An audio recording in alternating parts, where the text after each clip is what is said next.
Ya estamos por culminar el siglo, entonces voy a presentar mi portafolio final. Soy de la carrera de enfermería del curso de psicología para la ciencia de la salud. Mi nombre es Marla Mendoza Gerí.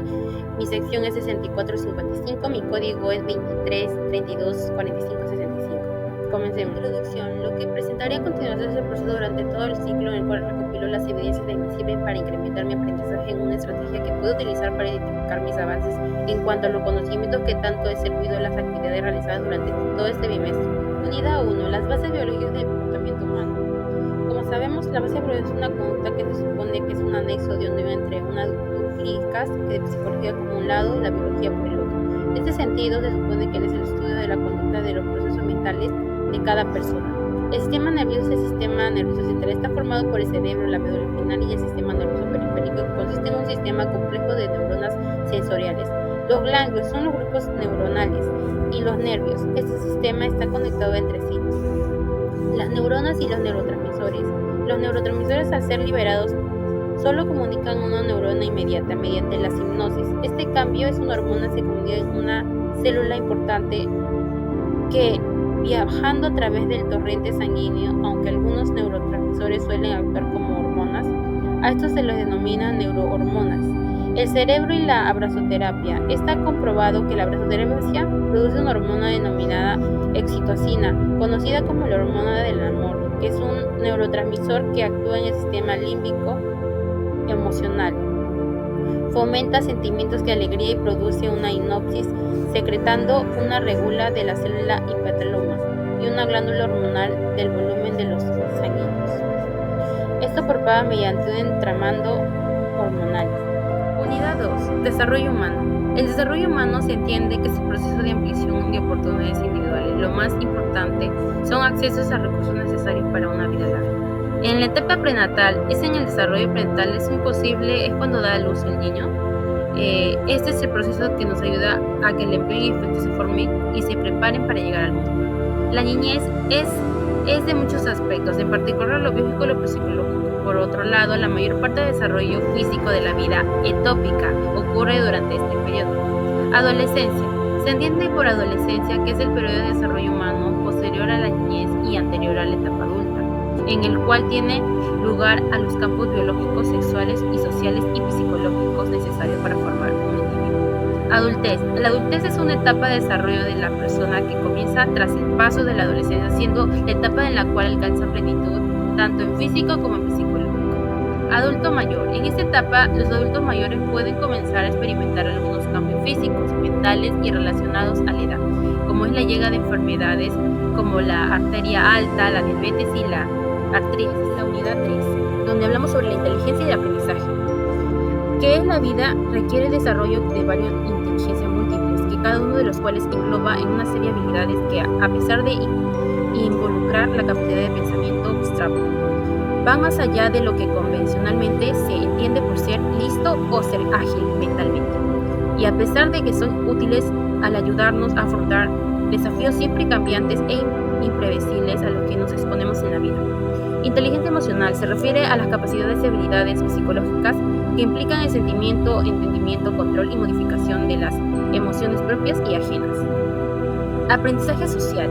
El aprendizaje social es un proceso en el cual adquirimos y modelamos nuestras conductas, actitudes y valores a través de las observaciones y la interacción con los demás. Es decir, nuestro comportamiento y nuestra personalidad se van a moldear a lo largo de nuestra vida mediante experiencias sociales y vivencias que vamos a hacer día a día.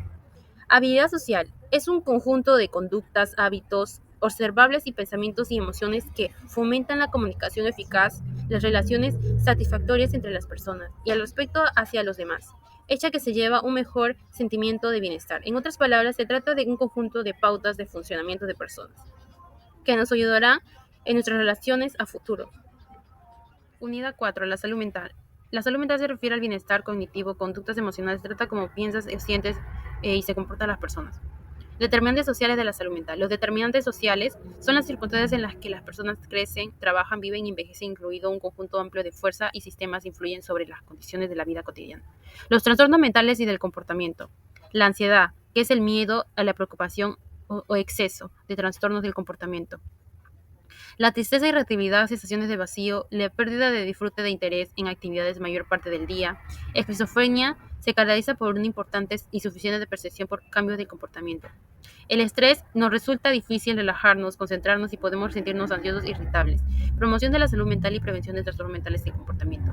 Con el uso del modelo de la promoción puede ayudar a tener un adecuado funcionamiento de actividades día a día o diario. Cómo tener el estilo de vida saludable, haciendo ejercicio de forma regular, mantener hábitos de sueño saludables, alimentarse de forma saludable, evitar el uso de drogas ilícitas, mantener relaciones interpersonales y realizar actividades físicas y conservar una dieta balanceada y gestionar el estrés mediante meditación. Unidad 5. La comunicación asertiva. La comunicación, tanto por los presentes en múltiples circunstancias, en situaciones cotidianas, es un proceso de nuestra sociedad, con distinción verbal y no verbal. La comunicación verbal puede ser oral o escrita. En cambio, la no verbal vale de elementos como gestos y movimientos de expresiones. La comunicación verbal y no verbal suelen darse al mismo tiempo, al hablar y al expresarte con tus expresiones faciales. La comunicación asertiva es una habilidad que expresa sus ideas, opiniones, sentimientos o necesidades de manera clara, directa y respetuosa.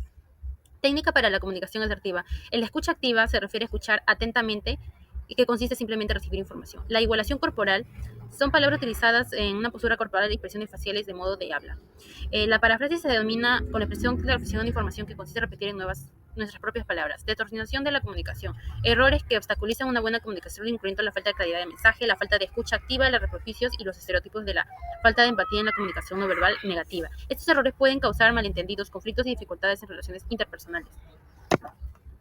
Unidad 5. La comunicación asertiva. La comunicación, tanto por los presentes en múltiples circunstancias, en situaciones cotidianas, es un proceso de nuestra sociedad, con distinción verbal y no verbal. La comunicación verbal puede ser oral o escrita. En cambio, la no verbal vale de elementos como finalmente la conclusión.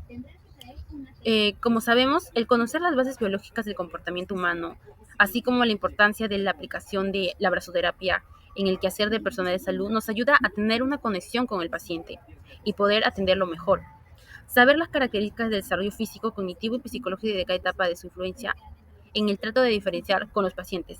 Tenemos un trato muy diferente cuando es una niñez, cuando es un adulto, cuando es un adulto mayor. Son diferentes etapas. Al conocer la importancia de la inteligencia y el aprendizaje en la relación del personal de salud con el paciente, hay que saber cuándo es la inteligencia y cuándo vamos a utilizar el aprendizaje de todo lo que hemos hecho.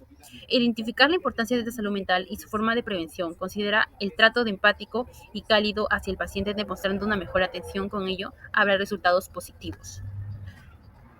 Estas herramientas de comunicación asertiva en el vínculo del personal de salud del paciente, como hemos visto en todas nuestras unidades, que es la comunicación asertiva, que es ser empático, comprensible, utilizando como una herramienta de comunicación, que esto nos ayudará a ser un mejor profesional.